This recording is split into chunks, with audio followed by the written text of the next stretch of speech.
Hello दोस्त, स्वागत है आपके अपने यूट्यूब चैनल यूजीसीआर 2.0 में। जैसा कि आप लोगों ने पीछे क्लास देखे होंगे, खान सर से हम लोग प्रीवियस ईयर सेट कर रहे हैं। तो क्लास बिहार एसएससी का प्रीवियस ईयर सेट 6 हुआ होगा, तो ये आज का क्लास 7 है। और इसके पिछले एक वीडियो डाला गया है फिजिक्स स्टैटिक का, जो हर एग्जाम में पूछने वाला इंपॉर्टेंट क्वेश्चन है। उसे भी आप लोग वीडियो को देखिए। वो हमारा टारगेट है 2000 क्वेश्चन कराने का, उसका प्लेलिस्ट बनाया गया है, वहाँ से आप लोग वीडियो को देख सकते हैं। तो चलिए हम लोग क्लास को स्टार्ट करते हैं। और मैं आपको बता दूं कि अगर आपके पास बुक नहीं होगा तो इस क्लास ख़त्म होने के बाद आपको टेलीग्राम का लिंक नीचे डिस्क्रिप्शन बॉक्स में दिया हुआ रहेगा, वहाँ से आप लोग जाकर इस पीडीएफ को डाउनलोड कर आसानी से तैयारी कर सकते हैं। तो चलिए हम लोग अपने क्लास को स्टार्ट करते हैं। ये खान सर का प्रीवियस ईयर सेट है। तो चलिए आज का है प्रैक्टिस पेपर 3, लेकिन क्लास आज 7 चल रहा है। तो पहला नंबर क्वेश्चन आपके सामने स्क्रीन पर है, मैं इसे थोड़ा सा जूम कर लेता हूँ। बहुत ही अच्छा क्वेश्चन है। पहला नंबर सवाल है कि सिंधु घाटी सभ्यता की अधिकतर मुहरें निर्मित है। तो इसका सही जवाब आप हमें बताइए, क्या हो जाएगा? ऑप्शन नंबर डी, सेल खड़ी से। क्या हो जाएगा? सेल खड़ी से। मैं फिर से रिपीट कर रहा हूँ कि सिंधु घाटी की सभ्यता की अधिकतर मुहरें निर्मित है किससे? सेल खड़ी से निर्मित है। नेक्स्ट सवाल है कि जैन धर्म के 23वें तीर्थंकर कौन थे? ये बार बार एग्जाम में पूछा जाता है।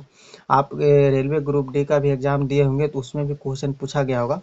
तो इसे आप लोग जो है स्टार मार्क लगा लें, और हमें एक क्वेश्चन का जवाब देने से पहले ही आप लोग जवाब दे दीजिएगा।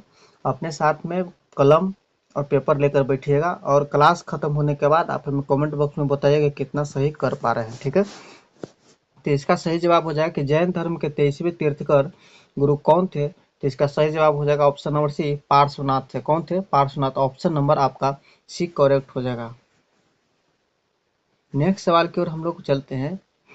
सवाल है कि भारत का बिस्मार्क निम्न में से किसे कहा जाता है? बहुत ही अच्छा क्वेश्चन है कि भारत का बिस्मार्क निम्न में से आपको सरदार पटेल को कहा जाता है। किन्हें कहा जाता है? सरदार पटेल को कहा जाता है। नेक्स्ट सवाल की ओर हम लोग चलते हैं। नेक्स्ट सवाल है कि नील की खेती से संबंधित आंदोलन कौन सा था? ये बहुत ही अच्छा सवाल है, चंपारण सत्याग्रह से रिलेटेड है कि नील की खेती से संबंधित आंदोलन चंपारण सत्याग्रह है। ऑप्शन नंबर आपका डी सही हो जाएगा। क्या हो जाएगा? Option number D. नेक्स्ट सवाल की ओर हम लोग चलते हैं। नेक्स्ट नंबर सवाल क्या है, इसके बारे में हम लोग डीपली अगर जाएंगे तो टाइम ज़्यादा लग जाएगा, तो हम लोग क्वेश्चन कम समय में ज़्यादा से ज़्यादा करेंगे।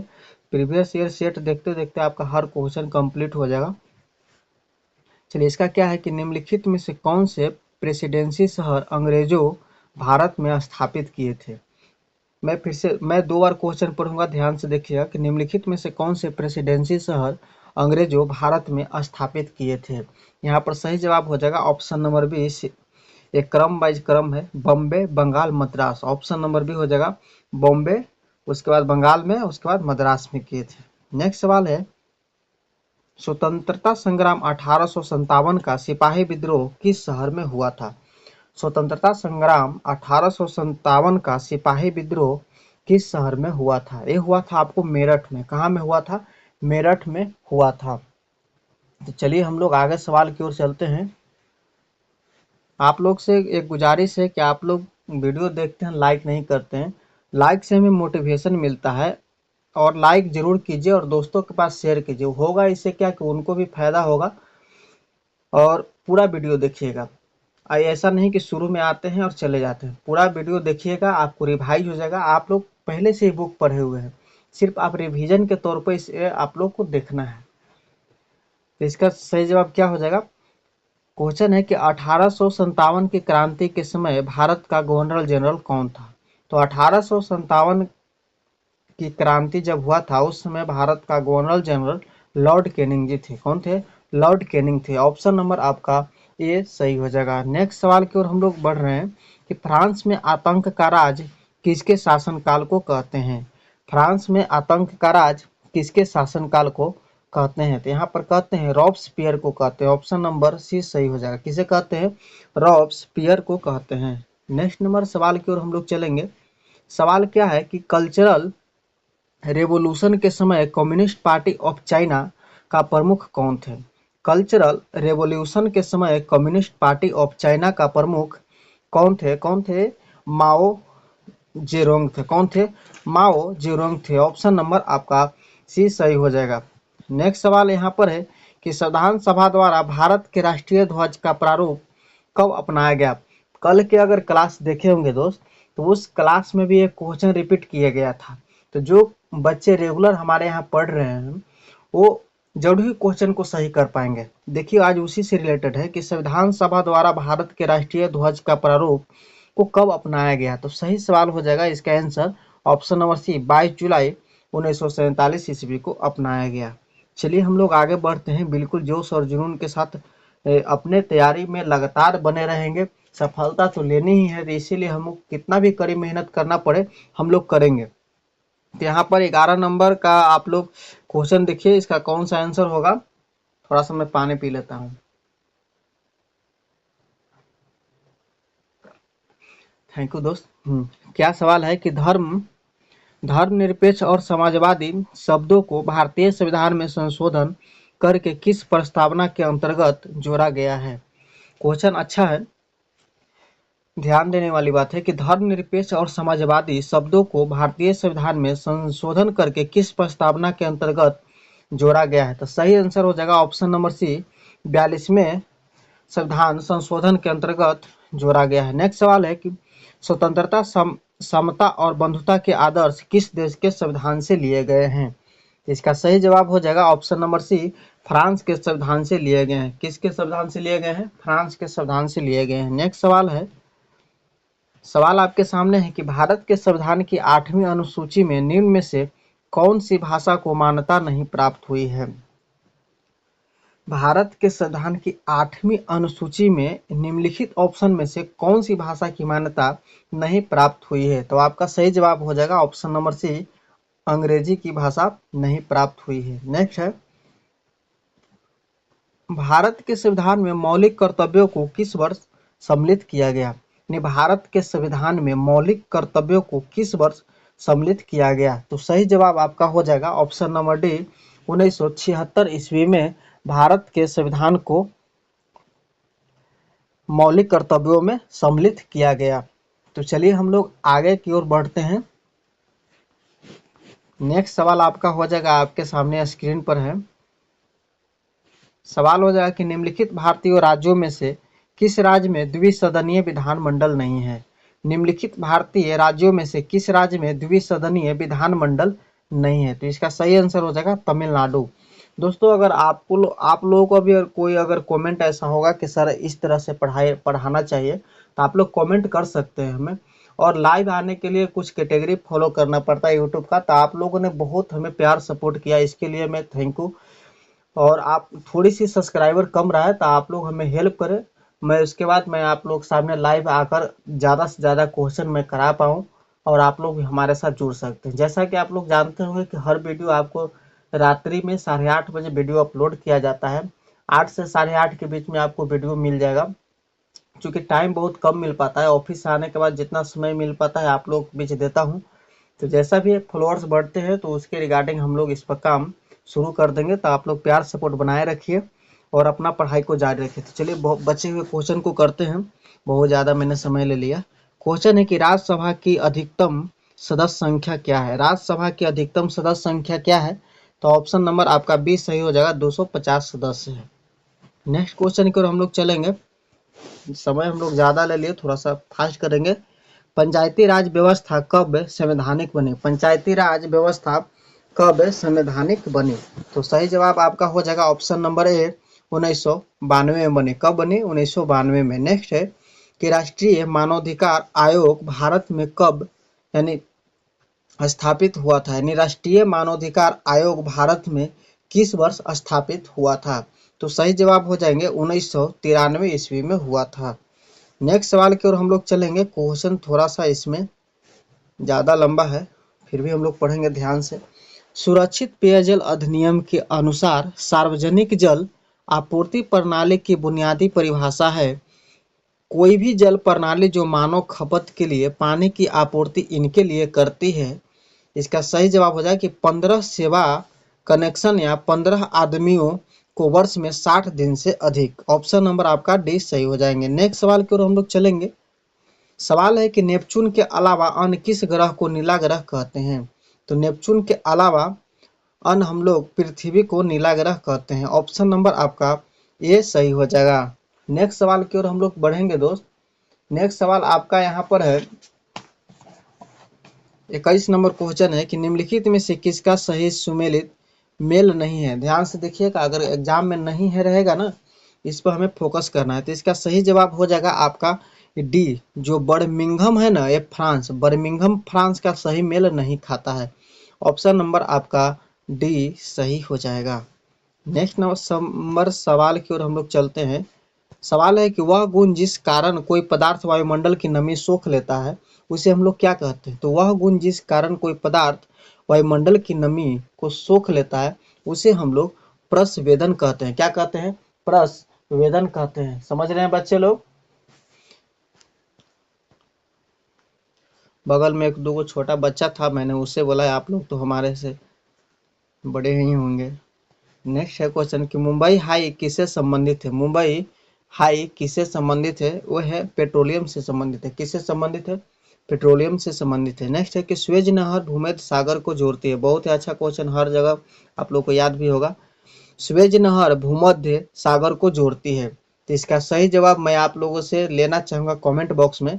आप लोग जरूर वीडियो को अगर पढ़ते होंगे, याद होगा तो कमेंट बॉक्स में जवाब दीजिएगा। नहीं याद होगा तब मैं नेक्स्ट दिन इसको बारे में जब क्वेश्चन आएगा तो चर्चा करेंगे तो बता देंगे। जैसा कि हम लोग पिछले वाला वीडियो में शायद इसे डिस्कशन कर लिए हैं। नेक्स्ट है 25 नंबर, आप लोग स्क्रीनशॉट ले लीजिए। नागा अर्जुन सागर परियोजना किस नदी पर बनी है? नागा अर्जुन सागर परियोजना किस नदी पर बनी है? तो ऑप्शन नंबर डी सही हो जाएगा, कृष्णा नदी पर बनी है। नेक्स्ट सवाल है म्यूराक्षी परियोजना किससे संबंधित है? म्यूराक्षी परियोजना किससे संबंधित है? तो ऑप्शन नंबर ए सही हो जाएगा, पश्चिम बंगाल से संबंधित है। अभी पश्चिम बंगाल के मुख्यमंत्री कौन है ये आप लोगों से जानना चाहूंगा। कमेंट बॉक्स में इसे जवाब दीजिएगा कि पश्चिम बंगाल के वर्तमान में मुख्यमंत्री कौन है। और अगर ये सभी आप राज्यों का मुख्यमंत्री याद करना चाहते हैं तो वीडियो प्लेलिस्ट में बनाया गया है स्टैटिक जीके का, वहां से आप लोग जाकर देख सकते हैं। सभी राज्यों के मुख्यमंत्री और राज्यपाल से रिलेटेड उसमें क्वेश्चन डाला गया है। नेक्स्ट क्वेश्चन है कि वनस्पति जो विषुवत रेखीय वनों से संबंधित नहीं है वह क्या है? वह जो है अकेशीय है। क्या है? अकेशिया है, सॉरी। वनस्पति जो विषुवत रेखीय वनों से संबंधित नहीं है वह अकेशिया है। नेक्स्ट नंबर सवाल की ओर हम लोग चलेंगे दोस्त। सवाल यहाँ पर है, मैं आप लोगों से कहता हूं कि अभी तक मेरे चैनल को आप लोग सब्सक्राइब नहीं किए तो ऐसा ही वीडियो पाने के लिए जरूर चैनल को सब्सक्राइब कर लीजिए, साथ में बेल आइकन बटन को भी दबा लीजिए। इससे होगा क्या कि मेरा पहले जो भी वीडियो डालूंगा सबसे पहले आपके पास वीडियो पहुंचेगा। तो सवाल क्या है कि ऐसे, नेक्स्ट नंबर क्वेश्चन की ओर हम लोग चलेंगे। ऐसे बागान जहां बिक्री के लिए एक नगद फसल उगाई जाती है उसे किसके रूप में जाना जाता है? उसे हम लोग रोपण खेती के रूप में जानते हैं। क्या? रोपण खेती के रूप में जानते हैं। नेक्स्ट सवाल है भारत निम्नलिखित में से दुनिया में किसका सबसे बड़ा उत्पादक और उपभोक्ता है? भारत निम्नलिखित में से दुनिया में किसका सबसे बड़ा उत्पादक और उपभोक्ता है? तो ऑप्शन नंबर बी सही हो जाएगा, मक्का का। दोस्तों मैं आपको एक वीडियो में 60 से 70 में क्वेश्चन करवाता हूँ। इसमें आपको मिसलेनियस क्वेश्चन रहते हैं, आपको समान अध्ययन और विज्ञान के भी क्वेश्चन रहते हैं। अगर आप लोगों का रिकमेंड रहेगा कि सर विज्ञान का क्वेश्चन कम पड़ता है तो मैं अलग से विज्ञान का क्वेश्चन करा दूंगा, 50-50 क्वेश्चन का सीरीज डाल दूंगा, कंप्लीट हो जाएगा। चलिए इसका जवाब दीजिए कि दुनिया का तीसरा सबसे अधिक जनसंख्या वाला देश कौन सा है? तो क्या हो जाएगा इसका आंसर सही, ऑप्शन नंबर सी, संयुक्त राज्य अमेरिका। दुनिया का तीसरा सबसे अधिक जनसंख्या वाला देश कौन है? संयुक्त राज्य अमेरिका, अर्थात आपका ऑप्शन नंबर सी सही हो जाएगा। नेक्स्ट सवाल है केंद्रीय सांख्यिकी संगठन सीएसओ क्या है? सीएसओ का मुख्य कार्य क्या है? केंद्रीय सांख्यिकी संगठन सीएसओ का मुख्य कार्य आपका ऑप्शन नंबर सी सही हो जाएगा, राष्ट्रीय आय के अनुमानों का संग्रह है। क्या है? राष्ट्रीय आय के अनुमानों का संग्रह। नेक्स्ट नंबर सवाल की ओर हम लोग बढ़ेंगे। भारत में पूंजी खेती की परिवर्तनीयता पर कौन सी समिति बनी है? तो भारत में पूंजी खाते हैं यहाँ पर दोस्त, पूंजी खाते की परिवर्तनीयता पर कौन सी समिति बनी है? तो इसका सही जवाब हो जाएगा ऑप्शन नंबर सी, तारापुर समिति। क्या? तारापुर समिति बनी है, ऑप्शन नंबर सी सही हो जाएगा। नेक्स्ट सवाल यहाँ पर है, निम्न में से कौन सा मंडल उत्तर मध्य रेलवे का हिस्सा नहीं है? तो इसका सही जवाब हो जाएगा दोस्त, कोटा मंडल जो है उत्तर मध्य रेलवे का हिस्सा नहीं है। मैं बार बार कहता हूं कि अगर क्वेश्चन में नहीं है, अगर पूछ दिया तो उससे हम लोग ध्यान देंगे, नहीं तो क्वेश्चन ज़्यादा गलत होने की संभावना बनी हुई रहती है। ऐसा हमारे साथ भी हुआ है, इसीलिए मैं आप लोग को अलर्ट करना चाहता हूँ। नेक्स्ट सवाल यहाँ पर है कि वह द्वीप जिस पर चार्ल्स डार्विन ने फ्रिंचिज पर जैव विकास के संदर्भ में अध्ययन किया था, उसे हम लोग क्या कहते हैं? तो सही जवाब इसका हो जाएगा दोस्त, गालापेगोस द्वीप कहते हैं, गालापेगोस द्वीप कहते हैं। ऑप्शन नंबर डी सही हो जाएगा। नेक्स्ट सवाल है कि विश्व उपभोक्ता अधिकार दिवस कब मनाया जाता है? तो विश्व उपभोक्ता अधिकार दिवस आपको सही जवाब हो जाएगा 15 मार्च को मनाया जाता है। कब मनाया जाता है? 15 मार्च को मनाया जाता है।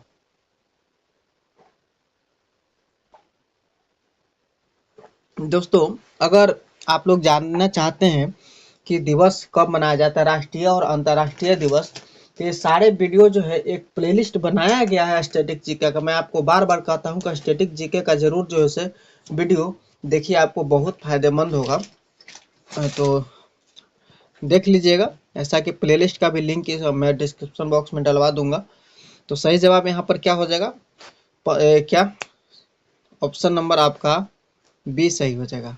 नेक्स्ट क्वेश्चन है कि महाराष्ट्र के पोला त्योहार में किस जानवर की पूजा की जाती है? तो महाराष्ट्र के पोला त्योहार जब होता है उसमें किस जानवर की पूजा की जाती है? तो इसका सही जवाब हो जाएगा ऑप्शन नंबर बी, बैल की पूजा की जाती है। किसका? बैल की पूजा की जाती है। नेक्स्ट है, लार्वा के कुछ उग्र परिवर्तनों द्वारा वयस्क में बदलने की प्रक्रिया क्या कहलाती है? तो लार्वा के कुछ उग्र परिवर्तनों द्वारा वयस्क में बदलने की प्रक्रिया आपको क्रियांतरण कहलाती है। क्या कहलाती है? क्रियांतरण कहलाती है। नेक्स्ट नंबर क्वेश्चन है, ये बहुत ही क्वेश्चन अच्छा है, प्रोटीन संश्लेषण क्या होता है? यानी प्रोटीन संश्लेषण आप लोग अगर पढ़े होंगे अच्छे से तो बताइएगा कि प्रोटीन संश्लेषण, तो इसका सही जवाब मैं बता देता हूँ, राइबोसोम में होता है। क्या होता है? राइबोसोम में होता है। नेक्स्ट है, हड्डी और पेशी को जोड़ता है। तो हड्डी और पेशी को जोड़ने का काम चारों ऑप्शन में से कौन करता है? ऑप्शन नंबर बी, कंडारा करता है। क्या करता है? कंडरा जो है हड्डी और पेशी को जोड़ता है। नेक्स्ट नंबर सवाल आपके सामने है, मानव पित्त जो एक पीले और हरे रंग के तरल है, इसकी प्रकृति कैसा है? तो इसका सही जवाब हो जाएगा आपके सामने ऑप्शन नंबर सी, क्षारीय है। कैसा है? क्षारीय है। नेक्स्ट नंबर सवाल है, रक्त परिवहन तंत्र की व्याख्या किसने दी? तो रक्त परिवहन तंत्र की व्याख्या जो है आपको ऑप्शन नंबर बी, हार्वे ने दी। किसने दी?